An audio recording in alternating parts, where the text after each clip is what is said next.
August 23rd should have been the best day of 10-year-old Emma's life. Double digits. The big 1-0. She'd been talking about it for weeks at the Arroyo Villas apartment complex on Albuquerque's west side, telling anyone who would listen about her birthday plans. The residents of Building 8 knew Emma. She was the girl who spent summer afternoons by the pool, the one who always waved hello when you passed her in the hallway.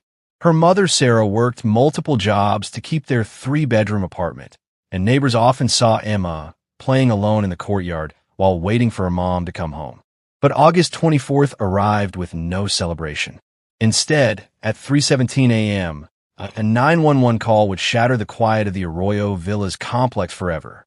The voice on the other end was frantic, confused, claiming there had been a domestic dispute. What police officers found when they entered apartment 804 would become etched in their memories as the worst scene they had ever encountered. Detective Martens, a 20-year veteran of the Albuquerque Police Department, would later describe arriving at the scene. The smell hit them first, smoke, something burning that shouldn't be burning. Then came the discovery that would change everything. Emma's remains, partially wrapped in a burning blanket, found in the bathtub of her own home, on what should have been the day after her 10th birthday celebration. 3 people were inside that apartment when officers arrived. Emma's mother, Sarah, 35 years old. Sarah's boyfriend, Marcus, 31. And Marcus's cousin, Diana, also 31. All 3 were arrested at the scene. All 3 would tell different stories about what happened to Emma.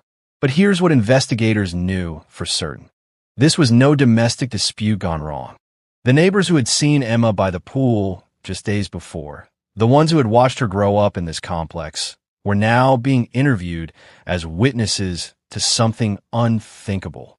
Mrs. Rodriguez from apartment 802 told police she had heard voices late into the night, but thought nothing of it. Mr. Thompson from downstairs mentioned seeing strangers coming and going from Sarah's apartment in recent weeks, but he minded his own business. What investigators found inside apartment 804 would challenge everything they thought they knew about this case. A bloodstained knife in the kitchen. Biological evidence that would take months to process. And most disturbing of all, signs that Emma's final hours were far more horrific than anyone initially realized. The 3 suspects each pointed fingers at the others, but forensic evidence would soon reveal a truth that none of them had been willing to admit. DNA evidence would later reveal the presence of a 4th person at the scene, someone whose identity remained unknown, someone who may have been the key to understanding what really happened to Emma during her final moments. This discovery would turn an already complex case into something that would haunt the Albuquerque Police Department and the District Attorney's Office for years to come. Today, more than 7 years later, that apartment has been renovated and is used as a showroom for prospective tenants. New families tour the space where Emma lost her life, unaware of the tragedy that unfolded within those walls. But for the investigators, prosecutors, and community members who lived through this case, the questions remain. How does a 10-year-old's birthday become the scene of unimaginable horror? Who was the 4th person present that night? And most importantly, was justice truly served for Emma? This is that story.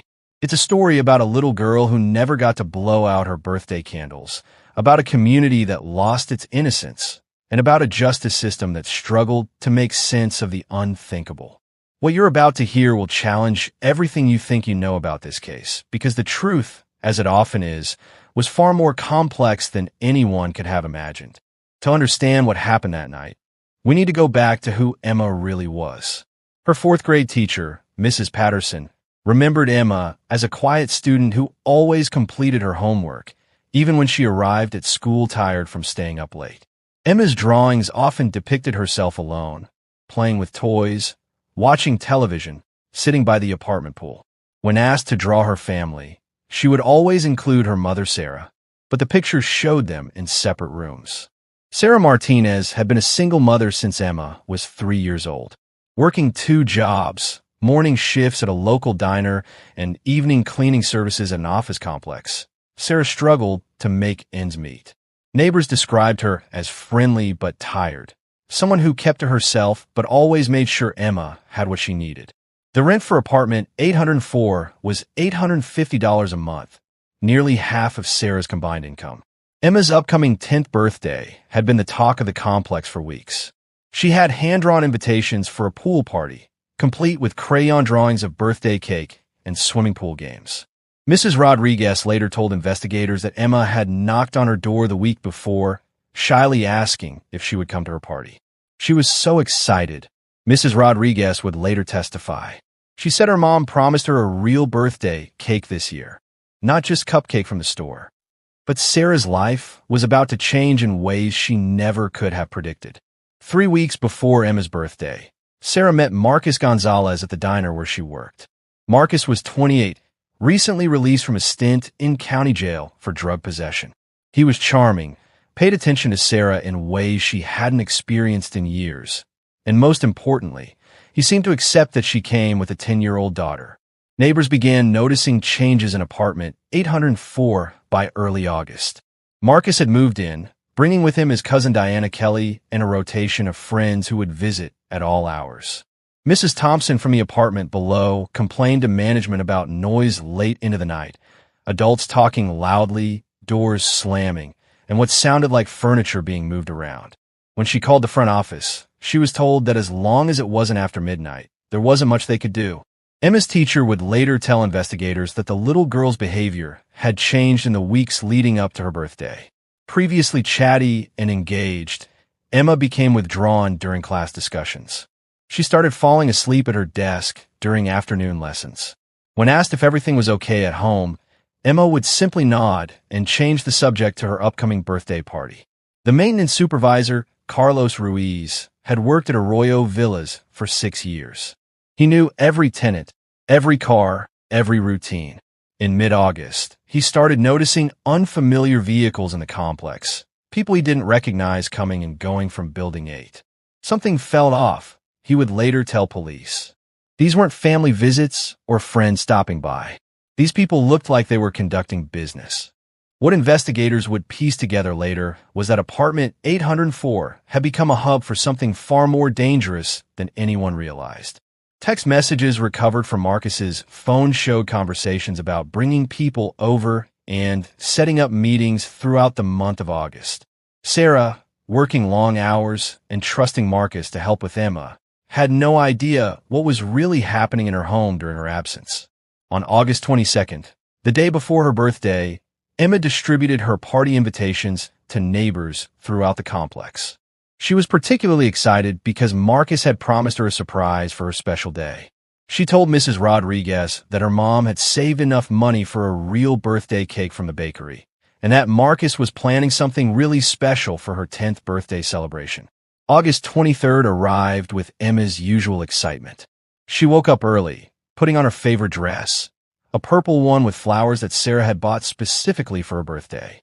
She had breakfast, watched her favorite cartoons, and spent the afternoon by the pool waiting for a party guest to arrive. But as evening approached, something was wrong. The promised birthday cake never appeared. The special surprise Marcus had planned was nothing like what Emma had imagined. 11:47 p.m. Emma should have been fast asleep, dreaming about birthday cake and pool parties. Instead, she was wide awake in apartment 804, listening to adult voices in the living room. Phone records would later show that between 11:30 p.m. and midnight, Marcus received 7 different calls from unknown numbers. Each conversation lasted less than 2 minutes. Each call brought apartment 804 closer to a tragedy that would shock an entire city. Mrs. Chun from apartment 806 would later tell investigators that she heard multiple voices that night, more than just Sarah, Marcus, and Diana. She heard at least 2 other distinct male voices and what sounded like someone crying. At first, she thought it might be Emma having a nightmare about her birthday party. Mrs. Chun almost went to check, but decided it wasn't her place to interfere with a neighbor's family business. Text messages recovered from Diana Kelly's phone painted a disturbing picture of the events unfolding in apartment 804. At 11:52 p.m., she sent a message to an unknown contact. Everything's ready. She's awake. At 12:15 a.m., another message. This is really happening. At 12:43 a.m., her final text of the night. We need to clean up. What happened between 12:43 a.m. and 3:17 a.m. remains the most contested part of this case. Each of the three suspects would tell investigators different stories about those crucial hours. Marcus claimed he was passed out drunk on the couch. Diana insisted she was in the bathroom, too high on methamphetamine to know what was happening. Sarah maintained she was asleep in her bedroom, unaware that anything was wrong. At exactly 3:17 a.m., the Bernalillo County 911 Center received a call from apartment 804. The caller was Sarah Martinez, and she was hysterical. "There's been a fight," she told the dispatcher. "My boyfriend and his cousin got into an argument. I need police here right away." What Sarah didn't mention in that initial call was that her 10-year-old daughter was nowhere to be found. Officer Jessica Rodriguez was the first to arrive at Building 8. She had been a patrol officer for 8 years and had responded to hundreds of domestic violence calls. She expected to find a typical late-night dispute, maybe some property damage, possibly minor injuries, definitely too much alcohol. What she found instead would end her career in patrol and haunt her for the rest of her life. Officer Rodriguez knocked on the door of apartment 804 at 3:24 a.m. Sarah answered immediately, as if she had been waiting by the door. She was wearing a bathrobe and appeared to have been crying. Behind her, Marcus and Diana sat on the living room couch, both staring at the floor. The apartment smelled of smoke and something else, something Officer Rodriguez couldn't immediately identify, but that made her instinctively reach for her radio. "Where's your daughter?" Officer Rodriguez asked Sarah. It was a routine question. In domestic violence situations, officers always account for any children in the home. Sarah's response was immediate but strange. "She's sleeping. She's fine. This doesn't involve her." But when Officer Rodriguez asked to check on Emma, Sarah became agitated. "She's been through enough today," Sarah said. "It's her birthday. Don't wake her up." Officer Rodriguez pushed open Emma's bedroom door at 3:31 a.m. The room was empty. The bed was made, but it was clear that no one had slept in it. Emma's birthday dress was laid out on the chair, as if she had been planning to wear it again the next day. On her nightstand was a small wrapped present with a note. "Happy 10th birthday, Emma. Love, Mom." The smell that Officer Rodriguez couldn't identify was coming from the bathroom. When she pushed open that door at 3:33 a.m., she found the source. In the bathtub, wrapped in a burning blanket, were the remains of 10-year-old Emma Martinez. Officer Rodriguez immediately called for backup, secured the scene, and placed all three adults under arrest. But even as she read them their rights, she knew this case was unlike anything she had ever encountered. By 6 a.m., Apartment 804 had been transformed into one of the most intensive crime scenes in Albuquerque's history. 12 investigators would spend the next 14 hours documenting, photographing, and collecting evidence. They would find biological material on kitchen knives, traces of accelerant used to start the fire, and most disturbing of all, signs that Emma had been subjected to unimaginable trauma before her death. At 7:15 a.m., investigators began separate interrogations of Sarah Martinez, Marcus Gonzalez, and Diana Kelly. Each suspect was read their Miranda rights. Each was offered an attorney, and each began telling a story that would contradict the others in fundamental ways. But there was one thing all three stories had in common. Each person claimed they were not responsible for what happened to Emma. 72 hours after Emma's body was discovered, the Albuquerque Police Department's forensic team made a discovery that would change everything. Among the biological evidence collected from apartment 804, they found DNA that didn't match any of the three suspects. It belonged to an unknown male who had been present during Emma's final hours. Suddenly, investigators realized they weren't just dealing with three suspects. There was a fourth person who had managed to disappear before police arrived. Detective Maria Santos had been investigating crimes against children for 12 years. She thought she had seen everything, but as she dug deeper into the evidence from apartment 804, she discovered something that made her question how well she really knew her own city. Emma's murder wasn't random. It wasn't even spontaneous. Text messages, internet searches, and financial records would reveal a network of predators that had been operating in Albuquerque for months. Marcus Gonzalez's phone contained text message conversations going back 6 weeks before Emma's birthday. The messages discussed arrangements and special occasions. They referenced Emma by her first name and mentioned her upcoming 10th birthday multiple times. Most disturbing of all, they included photographs of Emma taken without her knowledge, pictures of her by the pool, walking to school, and playing in the apartment courtyard. As the evidence mounted, the stories told by Sarah, Marcus, and Diana began to fall apart.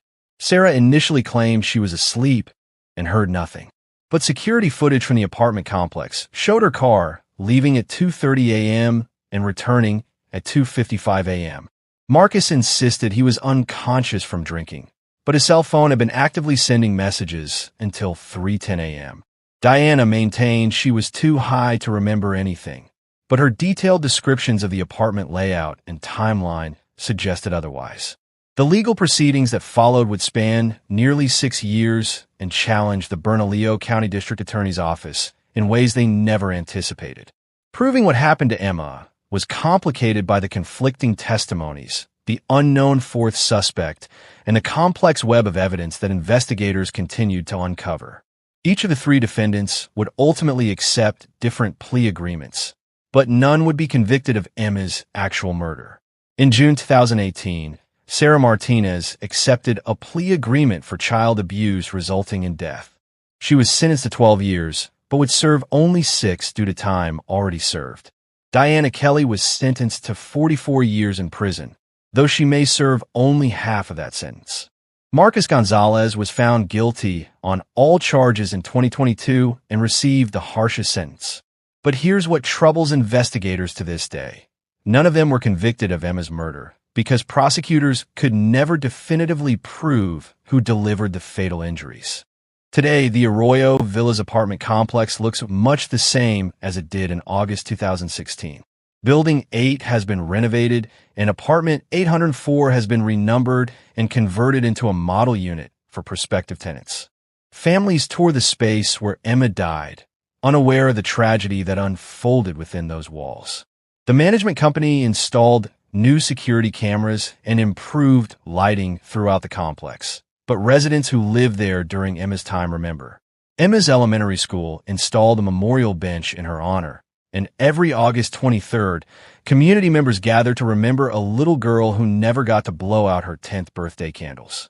Her teacher, Mrs. Patterson, retired the year after Emma's death.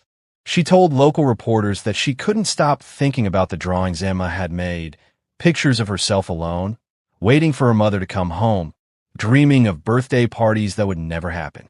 Detective Santos continues to work the case, even though the active investigation officially closed in 2022. The fourth suspect, the unknown male whose DNA was found at the scene, has never been identified. His genetic profile remains in the national database, waiting for a match. Santos believes there are other victims, other children who were exploited by the same network that ultimately led to Emma's death. The Emma Martinez case exposed a reality that many residents of Albuquerque didn't want to acknowledge. Predators who view children as commodities, operating in networks that span cities and states. Emma's death led to changes in how New Mexico handles child abuse cases, improved training for social workers, and new protocols for investigating crimes against children. But for those who knew Emma, no policy change can bring back a little girl who just wanted a birthday party. Emma Martinez would have turned 17 this year. She would have been in high school, probably worried about college applications and prom dresses instead of birthday parties by the pool. She might have had a part-time job, a driver's license, dreams about her future. Instead, she remains forever 10 years old in the memories of those who knew her and in the case files that continue to seek justice for her death. The investigation into Emma's death officially remains open in one crucial aspect: the identity of the fourth suspect whose DNA was found at the scene. If you have any information about this case, the Albuquerque Police Department asks that you contact them immediately. Emma's story is a reminder that behind every statistic about child abuse is a real person. A little girl who loved birthday parties, swimming pools, and drawing pictures of the family she hoped to have. This has been the story of Emma Martinez, a 10-year-old girl from Albuquerque whose birthday became a tragedy that shook an entire community. Her story is difficult to hear, but it's important to tell. Because Emma deserved better. She deserved safety, protection, and the chance to grow up. She deserved to blow out her birthday candles and make a wish. And she deserves to be remembered not just as a victim, but as a little girl who brought joy to everyone who knew her. Every mystery deserves to be heard. Subscribe to stay connected with stories that demand answers.